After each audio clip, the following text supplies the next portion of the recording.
हमारे साथ हैं भारतीय वायुसेना के उप प्रमुख air marshal Ashutosh Dikshit. Sir, वायुसेना कितना आत्मनिर्भर है? सर देखिए, वायुसेना जब से चालू हुआ है तब से काफी आत्मनिर्भर है। भारत देश में जो सबसे पहला वायुयान बना वो भारतीय वायुसेना के द्वारा बनाया गया। उसके बाद 1960s में एयरफोर्स ने ही एवरो एयरक्राफ्ट बनाया, और वो जो हमारी फैसिलिटीज थी उसको फिर उसी फैसिलिटी से एक्चुअली एचएल निकला। उसके बाद हमने मारुति एयरक्राफ्ट बनाया। उसके बाद जितने भी मिग बने यहाँ पे वो सारे नासिक में ही बने, एचएल नासिक में। उसके बाद किरण एयरक्राफ्ट था हमारे पास। उसके बाद हमने टेक्नोलॉजी चेंज करी और हमने भारतीय वायुसेना में अपना पूरा जोर लगाया कि एलसीए बने, तेजस जिसको कहते हैं। और आज हम तेजस के साथ फ्लाइंग कर रहे हैं। उसको हम विदेशों में भी ले गए हैं और जल्दी ही हमारे पास उसका अगला वर्जन आने वाला है। ये तो हो गई वायुयान की बात। इसके अलावा काफ़ी सारे वेपन्स हैं जो कि असली चीज़ है, जिससे कि हम मारक क्षमता बोलते हैं जिसको। आप देखिए, आकाश हो या 100 हो या एनजीएआरएम करके वेपन है, सारे वेपन भारतीय वायुसेना के दिशा निर्देश के हिसाब से डीआरडीओ इनको डेवलप कर रहा है। इसके अलावा कई सारे सिस्टम हैं, कई सारी रडार्स हैं। रडार के क्षेत्र में एक्चुअली हम पूरे आत्मनिर्भर हो चुके हैं। आपने देखा होगा कि जितने भी अभी कॉन्ट्रैक्ट हो रहे हैं वो सारी इंडियन कंपनीज के साथ हो रहे हैं। तो अभी बहुत ही थोड़ी सी चीज छोड़ के अ, हर क्षेत्र में वायुसेना पूरी तरह से आत्मनिर्भर है आज। तेजस में जो भारतीय वायुसेना ने जो विश्वास जताया है सर, वो बहुत ही दुनिया में सारे लोग जो तेजस की ओर देख रहे हैं। क्या तेजस की बात है कि दूसरों से अलग करता है सर, दूसरे फाइटर से? तेजस एक तो उसका साइज जो है वो छोटा है, तो इसलिए वो लड़ाई में काफी एजाइल रहता है। इसके अलावा उसके अंदर जो कंप्यूटर्स लगे हैं, उसके कंप्यूटर की डिजाइनिंग और उसका फुल सॉफ्टवेयर हमारे इंजीनियर्स ने बनाया है और हमारे साथ मिलकर बनाया है। सो हमने जैसा सोचा, देखिए हम ऐसा सोचते हैं कि युद्ध प्रणाली के लिए किस तरह का सॉफ्टवेयर आपके पास होना चाहिए। हमने पूरी अपनी जान लगा दी और वैसा सॉफ्टवेयर बनवा लिया है। तो ये एक बहुत बड़ी अचीवमेंट हुई है भारतीय वायुसेना के द्वारा। इसके अलावा उसमें जो सिस्टम्स लगे हैं वो भी हमारी इच्छा के अनुसार ही लगाए गए हैं। उसकी जो वेपन्स ले जाने की क्षमता है वो भी बहुत अच्छी है। तो इसलिए ऑल इन ऑल तेजस एक बहुत ही अच्छा पैकेज बन के निकला है, लेकिन मेहनत बहुत लगी है इसमें। मार्क वन ये जो है जिसको वायुसेना ने ऑर्डर दिया, उसके बारे में बताया, और कब तक भारतीय वायुसेना को मिलने शुरू हो मार्क वन ए में हमने चार मेन चेंजेस, या जो कहना चाहिए कि नए प्रयोग हम कर रहे हैं।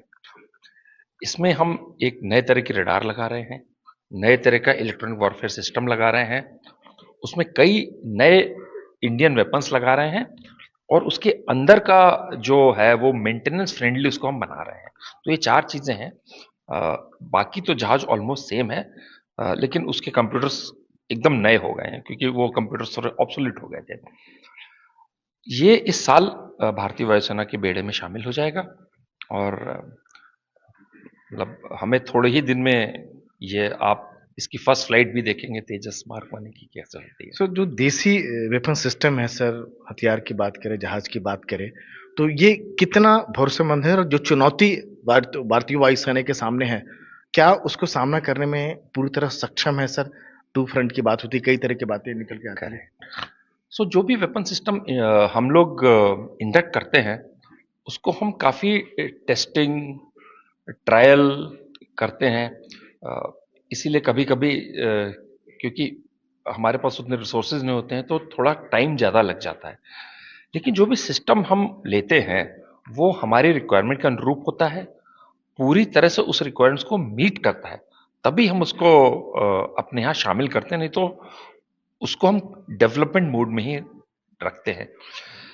सो जो वेपन हमने एयरफोर्स ने जो एक बार इंडक्ट कर लिया, सो दैट वो पूरी तरह से सक्षम है युद्ध लड़ने के लिए।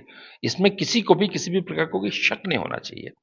और मतलब भारत देश में नहीं, पूरी दुनिया के देश हमारी टेस्टिंग मेथोडोलॉजी और जिस तरह से हम किसी भी वेपन का या सिस्टम का या एयरक्राफ्ट का इवैल्यूएशन करते हैं, ये बहुत ही प्रसिद्ध है और सब लोग इस बात को मानते हैं। नहीं, जो आत्मनिर्भरता की बात हो रही है, स्वदेशी वेपन सिस्टम की बात हो रही है, तो आप इसको कैसे देख रहे हैं सर?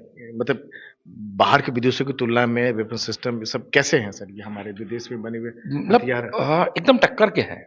ऐसा कोई भी वेपन नहीं है जो कि ऑलरेडी फील्डेड हो बाहर के देशों में और हमारे पास ना हो।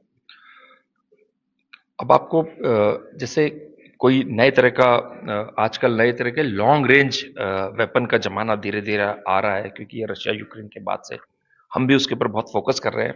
इंडिया में बन रहे हैं, हमने बहुत इवन प्राइवेट सेक्टर में बन रहे हैं जो इस तरह के वेपन है, जो लॉन्ग रेंज के वेपन है, स्पेशलिस्ट वेपन है, एज कंप्यूटिंग है जिनमें, ये सब हम बना रहे हैं और हम उनको पूरा सपोर्ट कर रहे हैं। मतलब आगे 1-2 साल में तो हमारे सारे वेपन इंडिजिनस होने ही वाले हैं। अस्त्र मिसाइल बहुत अच्छा एग्जाम्पल है, बहुत ही सक्सेसफुल मिसाइल है और इसको बहुत ही जल्दी हम अपने सारे जहाजों में लगा लेंगे। सरकार ने जो भरोसा जताया है सर, जो देश की रक्षा कंपनियां हैं सर, भारतीय वायुसेना भी भरोसा जता रही है, तो एक एक नई तरह की एक सोच डेवलप हो रही है हिंदुस्तान में भी। गवर्नमेंट, प्राइवेट पार्टनरशिप और सेना मिलकर काम कर रहे हैं। आपकी बात बहुत सही है। पहले हम खाली अपना डीपीएसयू जैसे एचएल हो गया या बेल हो गया तो इन्हीं के पास जाते थे। आजकल भी बड़े बड़े केस के लिए, बिकॉज इनके पास फैसिलिटी अच्छी है और सालों से इन्होंने कैपेबिलिटी अर्जित करी है, तो इसके लिए हम उनके पास जाते तो हैं, लेकिन हम उनको जरूर ये बोलते हैं कि इसमें इतना काम प्राइवेट सेक्टर के पास जाना चाहिए।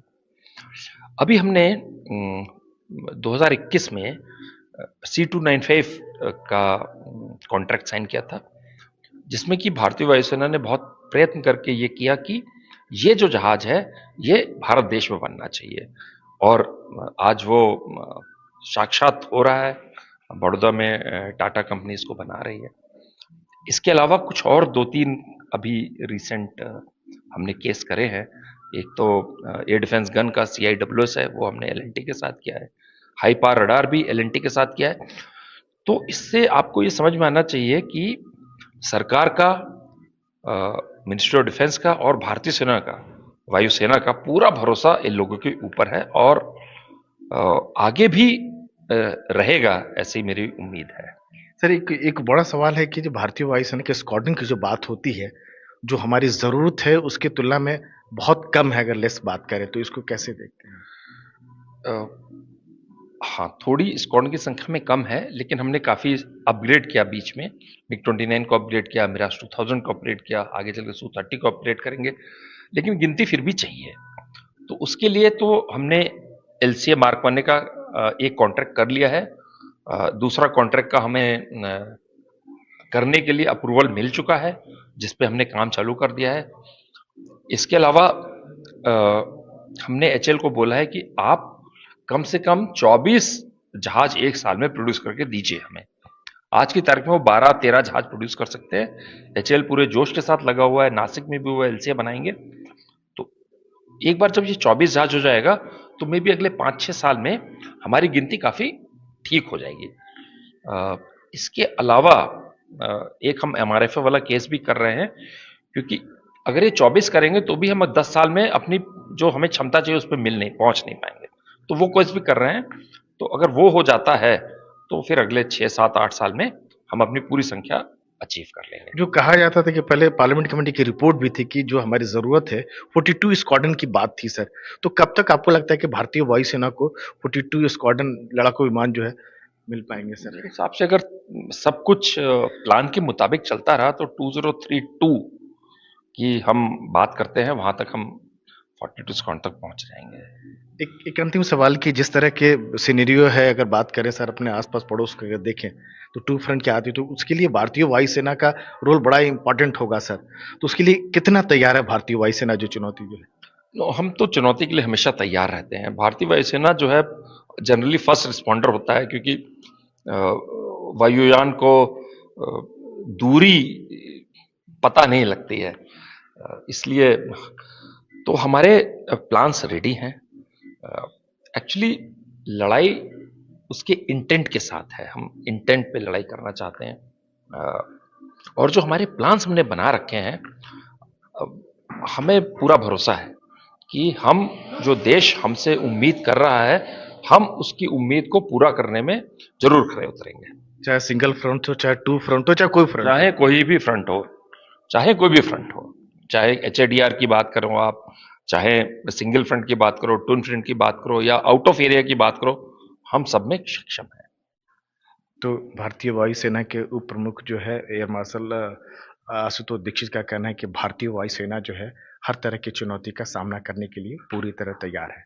नई दिल्ली में कैमरामैन पवन कुमार के साथ राजीव रंजन, एनडीटीवी इंडिया।